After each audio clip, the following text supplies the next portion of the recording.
warahmatullahi wabarakatuh. Perkenalkan, nama saya Tasya Kamila dari jurusan Hukum Ekonomi Syariah. Baik, saya akan menjelaskan materi tentang hukum perbankan, hukum bisnis, dan fikih muamalah kontemporer. Bank syariah. A. Pengertian. Bank syariah ialah bank yang tata cara operasionalnya didasari dengan tata cara Islam yang mengacu pada ketentuan Al-Quran dan Sunnah. C. Peraturan Bank Syariah di Indonesia. Dalam Undang-Undang Nomor 21 Tahun 2008 tentang Perbankan Syariah, pengaturan bank syariah adalah aturan perjanjian berdasarkan hukum Islam antara bank dengan pihak lain untuk menyimpan dana atau menyimpan pembiayaan kegiatan usaha atau kegiatan lainnya. Dasar dan pemikiran berdirinya Bank Syariah. Dasar pemikiran terbentuknya Bank Syariah bersumber dari adanya larangan riba di dalam Al-Quran. Ciri dan karakter. Adanya kesepakatan dan persamaan pemikiran ketika melakukan akad perjanjian sehingga tidak ada yang dapat dirugikan atau adanya penyesalan dari kedua belah pihak.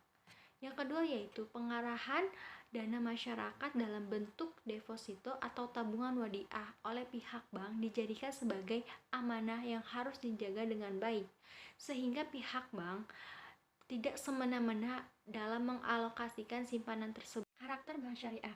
Yang pertama yaitu universal, yang kedua yaitu adil, yang ketiga yaitu transparan, yang keempat itu seimbang, yang kelima itu maslahat, dan yang keenam itu variatif, dan ketujuh itu fasilitas dan operasional. Yang pertama yaitu penghimpunan dana. Penghimpunan dana pada bank syariah yaitu berbentuk giro, tabungan, atau deposito. Dalam operasionalnya, penghimpunan dana masyarakat yang diterapkan pada prinsip wadiah dan mudharabah. Yang kedua yaitu penyaluran dana. Penyaluran dana nasabah terbagi menjadi 4. Yang pertama yaitu pembiayaan dengan prinsip jual beli, yang kedua yaitu pembiayaan dengan prinsip sewa, yang ketiga itu pembiayaan dengan bagi hasil, yang keempat yaitu akad pelengkap. C yaitu produk jasa lainnya. Produk jasa perbankan lainnya yaitu layanan perbankan di mana bank syariah menerima imbalan atas jasa di luar fungsi utamanya sebagai lembaga intermediasi keuangan seperti wakalah, ijarah, rahan, masalah, dan sebagainya. A. Prinsip kehati-hatian dan tingkat kesehatan bank. Prinsip kehati-hatian adalah kehati-hatian bank untuk menyediakan usaha operasional bank dengan pedoman pada ketentuan bank sentral dan ketentuan internal bank. Tujuannya agar bank selalu dalam keadaan sehat, liquid, dan solvent. Tingkat kesehatan perbankan harus selalu diperhatikan untuk menjaga kepercayaan para nasabah, karena kesehatan bank merupakan kemampuan untuk melakukan kegiatan operasional perbankan secara normal dan mampu memenuhi semua kewajiban dengan baik dengan cara-cara yang sesuai dengan peraturan yang berlaku. B. Penanganan bank bermasalah. Penanganan bank bermasalah yang ditangani oleh LPS adalah bank bermasalah yang berdampak sistematik dan tidak sistematik. Dalam menangani bank bermasalah yang sistematik maupun tidak sistematik, pihak LPS akan melakukan kajian dan memutuskan apakah akan diselamatkan atau tidak.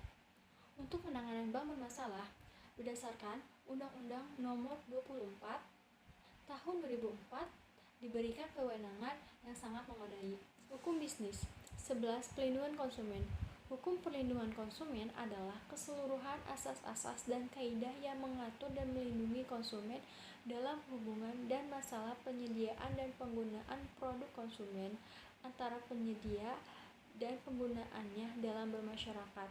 Dasar hukumnya yaitu Undang-Undang Nomor 8 Tahun 1999 tentang Perlindungan Konsumen. Hak dan kewajiban pelaku usaha. Yang pertama yaitu hak untuk menerima pembayaran yang sesuai dengan kesepakatan mengenai kondisi dan nilai tukar barang atau jasa yang diperdagangkan.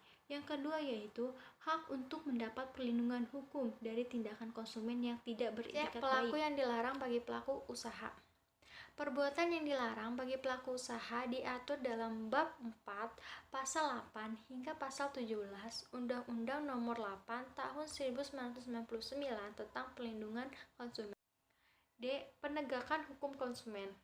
Penegakan hukum perlindungan konsumen memberikan dorongan kepada pelaku usaha untuk meningkatkan daya saing dengan menghasilkan produk bermutu yang sesuai dengan ketentuan atau peraturan yang berlaku, dan menciptakan iklim perdagangan dalam negeri yang sehat dan kondusif. 15. Bisnis internasional. A. Jual beli internasional. Jual beli internasional adalah suatu kegiatan transaksi jual beli antara satu negara dengan negara lainnya atas dasar kesepakatan bersama. Jual beli internasional juga mencakup di dalamnya ada kegiatan ekspor dan impor. B.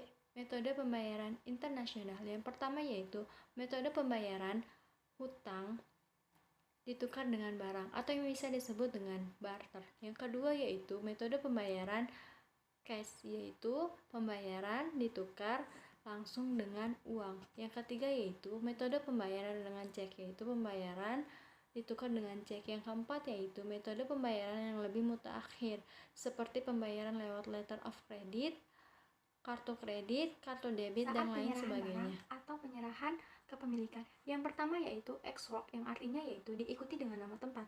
Dalam hal ini, pihak pengirim atau penjual barang bertanggung jawab hanya sampai di tempat pengirimannya sendiri. Yang kedua yaitu free carrier, yaitu diikuti nama tempat. Dalam hal ini, pihak penjual tidak lagi bertanggung jawab setelah barang ini diserahkan dan setelah dilakukan clearing untuk diekspor sampai ke tempat tertentu yang ditentukan oleh pembeli. Yang ketiga yaitu free alongside ship, yaitu diikuti nama pelabuhan muat. Dalam hal ini, pihak penjual hanya bertanggung jawab sampai barang tiba di kapal, tetapi mulai dari memuatnya ke dalam kapal sudah menjadi tanggung jawab pembeli. Letter of credit. Letter of credit merupakan cara pembayaran internasional yang menjadikan seorang eksportir menerima pembayaran langsung tanpa menunggu berita dari luar negeri. Imbal beli internasional. Imbal beli internasional biasa disebut dengan barter. Yang dimaksudkan adalah suatu jenis transaksi dagang yang dimana sebuah perusahaan mengekspor barang tertentu ke suatu negara dengan persyaratan bahwa dia juga harus mengimpor barang-barang lain dari negara tersebut sebagai imbalannya. World Trade Organization. World Trade Organization terbentuk pada tahun 1995 yang biasa disebut dengan WTO. Adalah organisasi antar pemerintah dengan tujuan untuk membuat perdagangan semakin terbuka dengan penurunan bahkan peniadaan hambatan tarif maupun tarif. Penyelesaian sengketa bisnis. A. Pengertian dan urgensi alternatif penyelesaian sengketa. Penyelesaian sengketa secara konvensional dilakukan melalui badan yang disebut dengan pengadilan. Pelaku bisnis dengan sengketa yang menyangkut dengan bisnis, maka mulailah berpikir alternatif lain untuk menyelesaikan sengketa, diantaranya adalah lewat badan arbitrase. B.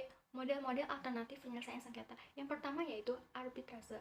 Arbitrase adalah perjanjian perdata yang dibuat berdasarkan kesepakatan para pihak untuk menyelesaikan sengketa mereka, yang diputuskan oleh pihak ketiga yang disebut dengan arbiter. Yang kedua yaitu negosiasi. Negosiasi adalah sarana bagi pihak-pihak yang bersengketa untuk mendiskusikan penyelesaiannya tanpa keterlibatan pihak ketiga.